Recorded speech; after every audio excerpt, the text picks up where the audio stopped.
Anna Walker, and you're listening to the Reader's Digest podcast.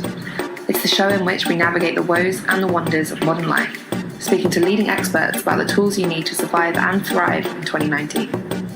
In today's episode, Eva Mackevic will be speaking to the elite sleep coach Nick Littlehales. His new book, Sleep, promises to change the way you sleep and dispel some common myths along the way.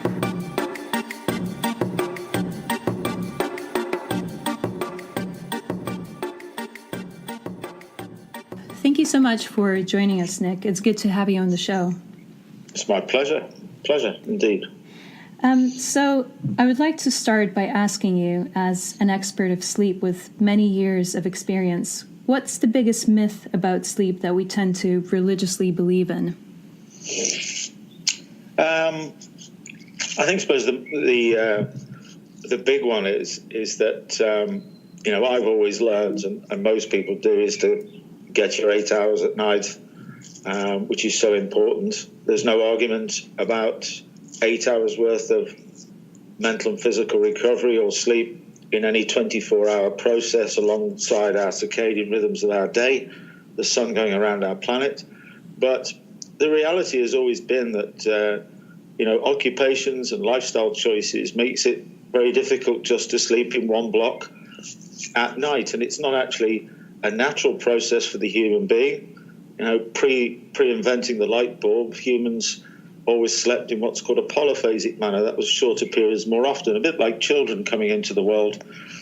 And I think as the generations and decades have moved on, and the world that we live in today, with the types of occupations we have and lifestyle choices, as I said, it makes it even more difficult. So I think the one thing we do a lot and has a big significant effect on most people is to think about chopping their day up into 90-minute cycles from a consistent wake time and looking at little recovery breaks every 90 minutes, other little shorter breaks like we know as naps, but we call them CRPs, midday, early evening, and maybe a shorter period at night to make sure that we're focused on getting through that period without too many awakenings. So that would be one of the key ones. Mm-hmm. Going back to that 8-hour block that you mentioned, how did that become the golden standard? And why don't we question it like rules within other areas such as sport or diets, for example? Prior to electric light coming along, we were very much more in tune with the circadian rhythms, the sun going around our planet and light and dark temperature shifts. And when you take some time out, which nobody ever does really, in our educational process to understand that process a little bit better, we've got brains and we've got bodily functions, and and hormones which react to sunrise and sunset, diminished light and dark. And when you put those things together, it has always been right up until probably the 1700s, like I said, we'd always use sleep-wake cycles that were biphasic, triphasic, multiphasic to get through any 24 hours. When light came along, it meant we could, extend our period into the evenings once the sun had set with electric light. And that sort of started to make us shift into just sleeping at night. And we've stuck with that ever since. So there's only ever been one sleep-wake approach of monophasic 8 hours in one block at night since the light bulb. And I think that's why, as I said, as we've shifted through those generations, it's become increasingly more difficult just to get all of your mental and physical recovery in one block at night. And we certainly know when we look at circadian rhythms and our brains and bodily functions that we are more likely to get the deeper sleep, more restorative stages of sleep before 12 and just after 12. So it's highly likely that a lot of humans will wake around 2 or 3 o'clock in the morning and feel wide awake, because it's actually quite natural if they've enjoyed those deeper sleep stages, which will not come in the back end towards wake. But many people have a lot of awakenings. It's a long period of time to be in a sleep state doing nothing, 8 hours or more.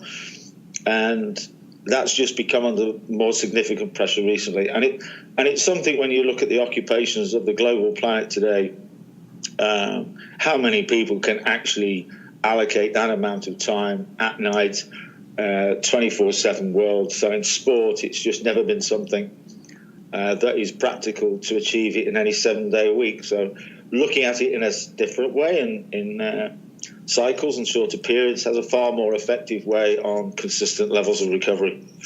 Mm-hmm. How important is good sleep for us in general, Nick? I think, everybody's aware that as we roll through our 24 hours, we just can't keep going on and on and on. There is a point where we need to fall into this sleep state. The sleep state is about going through a lot of phases and stages, light sleep stages and REM and non-REM sleep stages. And all of those things are doing are allowing the brain to pretty much shut you down and allow things to be repaired and restored. And it's really important in every 24 hours that we have this period where the brain can regenerate ourselves, both mentally and physically. But at the end of the day, there's no such thing as a perfect night's sleep. There are so many variables that we have to deal with. Some we choose ourselves, some are outside of our control. Is that drive to sort of get this perfect 8 hours a night sleep is just pretty much not achievable for most. And even in today's population, I would think very few people achieve it or have an occupation to do so. So it is really important, but it's important to understand that, like the other two health pillars that we've spent a lot of time and research and effort on, exercising, and nutrition, the third health pillar, sleep, has been pretty much ignored. And so we do have to sort of try and make sure that we've got an everyday approach that allows our brain to give us the levels of recovery we want. But like the other two pillars, they are mental and physical activities. Sleep, once you present yourself to sleep and go into sleep, it's not a mental and physical activity. So you're totally reliant on what your brain is prepared or can provide you as far as those different stages of sleep. So we very much concentrate on the quality of your sleep, and the benefits that you'll get from that short and long term is all about everything you do from the point of wake to when you present yourself to go to sleep again, to give your brain the best opportunity for you to get recovery. It's not something you can just force to happen when you choose to. So you are a big proponent of micro-napping. Can you tell us a bit more on why napping is so important and how to do it properly? Yes, it's these sort of myths and misunderstandings. I suppose it's always been classed as a nap, something maybe the older generation do in front of the fire on the sofa. It's snoozers for losers. But actually, this is a natural polyphasic approach. We have midday, we have early evening, we have nighttime, nocturnal, and we all feel that slump throughout the day, but we're just pushing on through it.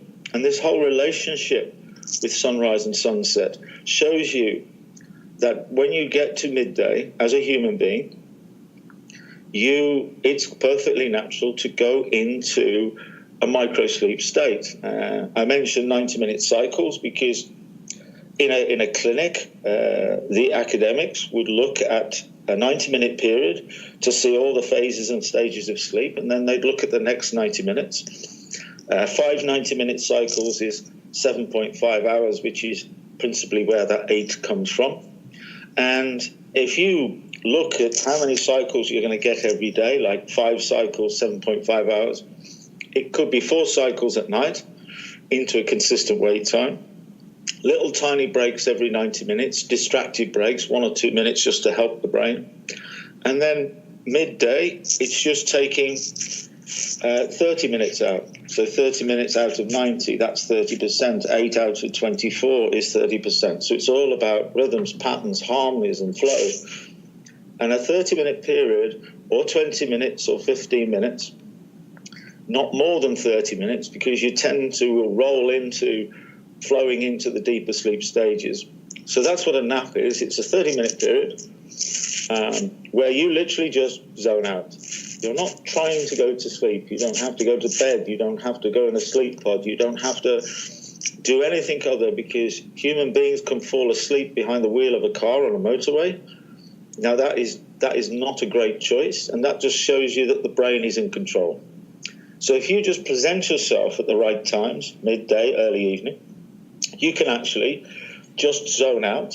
It's a bit like sitting by the riverbank, looking at the sky, listening to the river, and suddenly the world seems a much better place. It's finding things like mindfulness, just zoning out, sounds, sensory.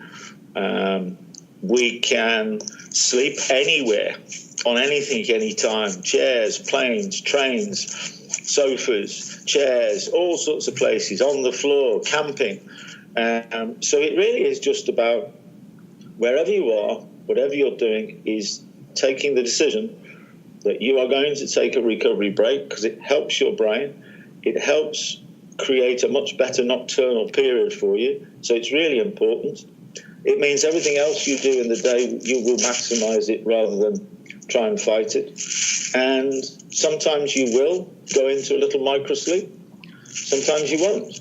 Sometimes you'll feel quite tired and feel like you will go asleep. So you might find somewhere a little bit more private. It's all about just doing this recovery break, whether you go into sleep or not, because it adds the balance to your 24 hours. Another interesting thing that you talk about in your book are the chronotypes, which are a version of the morning lark and the night owl distinction, as far as I understand. Can you give our listeners some more background on what chronotypes are and how to find out which one you are? Yes, it's sort of, I'd heard the terms owls and larks. As my life cycle has progressed, technology allows you to find out more about these things. So there's a strong evidence that it's a little genetic twist.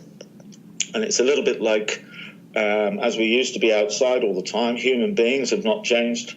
The sun going around our planet has not changed. Everything else has changed, but that hasn't. So if you have an AMer, as we call them, and a PMer, an owl and a lark, is when the sun rises, if we were spending all our time outside, the sun rises and the AMer the light triggers through the pineal gland a hormone called serotonin. That tells the brain to unsuppress everything and to become active. So the AMer is triggered by this very quickly. So they have an early start to their day. The PMer has a sort of phase delay of 1 to 2 hours. So they don't react, the pineal gland doesn't react to the light as quickly. And so they want a later wake time. So when you start to look at that, which is a genetic twist, you can camouflage it, you can ignore it, you can push through it with occupations and lifestyles and all those sort of things. But the reality is that I'm a morning chronotype. I'm an AMer. It doesn't matter what occupation I choose, if I have to go to work at 12 o'clock midday, I will always be awake 6:30, because that's my chronotype. So as soon as I wake up, I can't snooze, I can't stay in bed, because I'm just being unsuppressed like mad, so I'm starving. I want to eat, I want to hydrate. I want to do some challenges. I want to do all my intensive type things mentally and physically throughout the morning. That's me. And then I will start to slow down as the evening progresses and want to go to bed earlier, because I'm eager to go to bed and sleep because I've been up early, but I'm also eager to go to bed because I want to wake up and get on with my day again. The PMer is more like 8, 9 o'clock. They don't want to start their day like that. They don't get appetite and things like that until later in that day. And as they progress throughout the day, they suddenly start having this sort of second wind where they like to be doing things in the late evening and even the early hours of the morning. Now, when you can spot this in an individual, everybody knows it. I don't come across anybody and go, are you like this or are you like that? And they just, I'm like that. But of course, the key thing is is that some research, and certainly all the years I've been in it, talking to large groups of people, it's around 60-70% of the population are night timers, PMers, owls.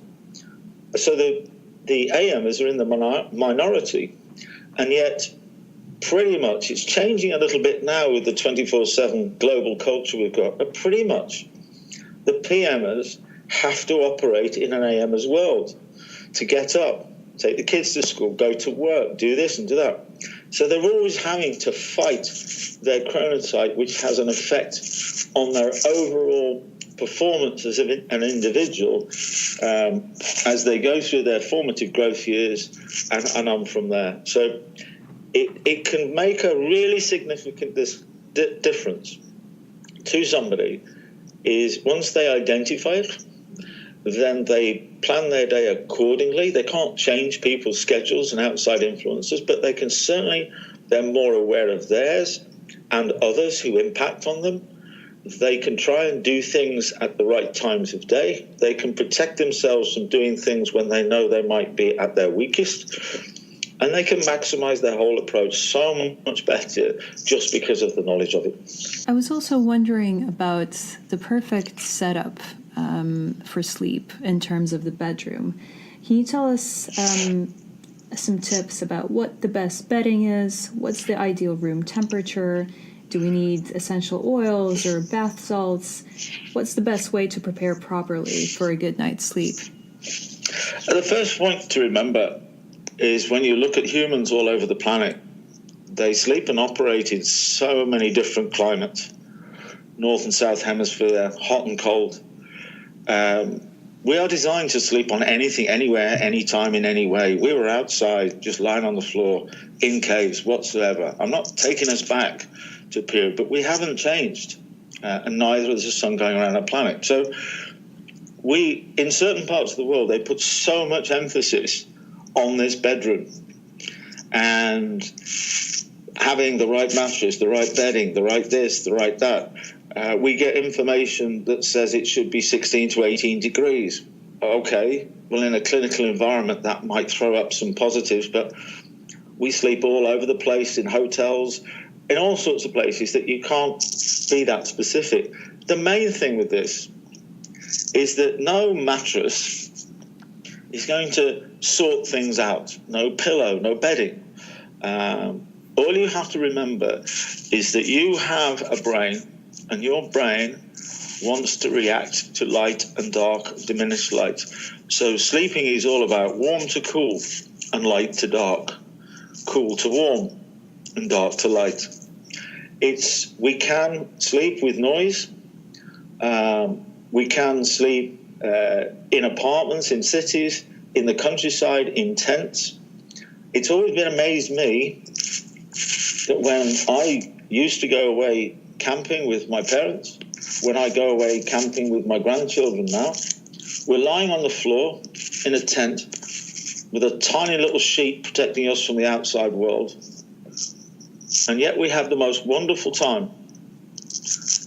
And it kind of reminds you that it's far more about your relationship with the circadian rhythms and what you do throughout your day, rather than focusing on trying to do things pre-sleep, that it's too late. You can't change what's been going on throughout your day just in the final hour. Some of these things can help you calm and help you chill and get you into a place of shutting down to go towards sleep. But the critical thing is they're not solutions to it. They're just things that you do at the end of your day. And with the products that you use inside of your rooms, we like to think whenever I put fresh bed linen on my bed, it's cooler, it's fresher. I seem to want to get into it. And I seem to believe mentally that I'm going to have a good night's sleep. So in sports, we have fresh bed linen every night. Because why not? If that has got that mental feeling and it's that pre-sleep preparation of putting fresh bed linen on, there's little things like that. With mattresses, why does anybody think that one mattress in a box will suit everybody's requirements, height, weight, shape, missing limbs, allergies, all of these sort of things. It sort of goes, well, it can't do that. All you need is something that is just so soft and comfortable that in a fetal position on the opposite side to your dominant side, which is the natural human being position if we slept outside, you need a fetal position on the opposite side to your dominant side, and you want something underneath you that is so comfortable, releases beautifully underneath you, that doesn't ask you to use a pillow to sleep with. You can have as many pillows on the bed as you want, but in that fetal position, balance posturally, comfort, brain, going into the sleep state, enjoy the sleep stages. Don't toss and turn so much. Don't play with the pillow, trying to shove it here and shove it there. Don't block airways off with the pillow under your head, making you mouth breathe and snort. Just curl up. There's something the most comfortable thing you can possibly get, and that's what you're looking for. So it's a bit of a broad brush answer to your question, but I coach people to sleep on the floor because we have to do that in sport. We have extreme sports. We have people sailing around the world in single-handed races. We have people riding across America for 13 days non-stop where they'll just hop off the bike and curl up on the floor. We've got mountaineers hanging off the side of cliffs. We've got all of these sort of things. We've got surgeons having to sleep, in rooms inside of hospitals in between surgery. There's all sorts of these things. So I think you just have to put it in context, is that your approach to this subject is it's everything you do from the point of wake, what your room environment is. There can be some negatives, of course, but some parts of the world, they go way, way too far, thinking that is actually going to be a solution to a good night's sleep, when other things they're doing throughout the day is just counterproductive to it. And let's talk about sleeping with a partner a little bit. What do you do if your partner has a very different sleeping habit to yours? For example, if they like to wake up much earlier than you or toss and turn a lot during the night, what's the solution to that? Get rid of them. It's this process, we always try to look for answers to, areas around sleep. If we'd only had the education in the first place, then we would have known about these things. And as they crop up, we're able to try and manage them better. The fact of the matter is, I didn't choose my partner by asking them their chronotype. Because as an AMer, I want a PMer. Because I'm going to get up in the morning and do everything. And then when I get home, they're going to do everything for me. And we want a nice balance. I also didn't spot whether they were left or right-handed. Because while I sleep on my own, I'm right-handed. On my left side, it's less sensitive. It's the good human fetal position. I can sleep anywhere on a mattress. As soon as I get a regular sleeping partner, one of us has got to sleep on one side. And as we stop loving each other, the sex and the, spooning and cuddling and security and all that, we turn away from each other to create our own little space. One of us is going to be turning onto our opposite side or our dominant side. Now we've got a problem. You sleep on your own. We normally get a single space. And a single space, 3 foot by 6 foot 3, 90 by 100 by 200. And then suddenly when we get a regular sleeping partner, we start sleeping in double beds, king-size beds, which is actually providing less space than we had as children or teenagers. Mm-hmm. So there we go. Because the standard double mattress for 2 adults is actually called Super King in this country, in the UK. Super King sounds like it's the massive thing for luxury. It's not. It's just 2 spaces for 2 adults. So I think, we have to sleep in small bedrooms. We have to choose products that will fit in our rooms. We choose our partners. We understand these things. So maybe, everything we do from the point of wake is the most important thing, because we may be sleeping in environments with other people on 2 smaller sleeping spaces with a different person. Then as we develop, we start taking different life choices, different careers. So this is why this whole polyphasic 24-hour rolling process to sleeping in cycles using those CRPs, those little naps, those little periods, allows us to deal with change and also gives us the knowledge of the next opportunity. When we go to buy a new property to live in, the first place we go is how big the bedroom is.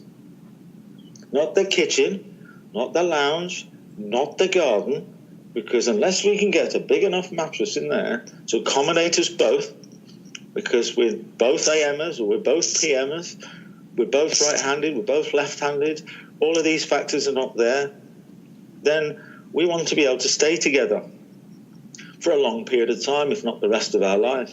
And we do not want our ability to recover impact on our decisions about our careers or whether I actually like you anymore. Mm. And what about sex before sleep? Where do you stand on that? In sport, there's a lot of people who've always thought, that you shouldn't engage in sex because it saps energy and all sorts of things. Well, I'm a bit of the unconventional wisdom about sleep. I'm not there, and I'm sort of trying to find challenges and how to get somebody to be optimized at their best. And I know a lot of people. I've had a lot of experience personally, and I also know a lot of other people, because as a coach, I delve into your personal life. I know that some people, when they're having sex with, let's say, predominantly with a secure partner, is it takes you away from the whole world. It puts you in a very natural human place, a very human place. It makes you feel, so all the anxiety, the stress, the worry, whatever's happening tomorrow or the next day can be just giving you a great opportunity. It's like a CRP. It's a moment when you just are able to leave the world and focus on something very natural. Some people, when they have sex, fall asleep straight away. Some people become very energetic. So the answer to your question is you just profile the individual, you find out which one they are as far as sex is concerned, and you use it to your advantage and make sure it doesn't impact if they're like that. So if we actually use it as a benefit, but if you're not that kind of profile, we want to be careful because you'll be hopping around the bedroom all night long if you do. So it's just putting it in it's a great tool for all sorts of reasons. It's not just an energy sapper. Well, thank you so much for educating us on sleep, Nick. It's been an absolute pleasure talking to you. Thanks very much for having me on. I hope people enjoy listening to it and they've got some takeaways there. And, give them every confidence that whether they sleep well or not, or struggle or not, or doesn't really matter. But if anything's triggered off in their heads, I could do this better. Believe me, there's a lot of people around the world who are doing this. So, it doesn't take much to, get books, get information, go online, talk to people like me, and just do something that no other population has ever done before, and that's actually decided to take sleep not seriously, just redefine it.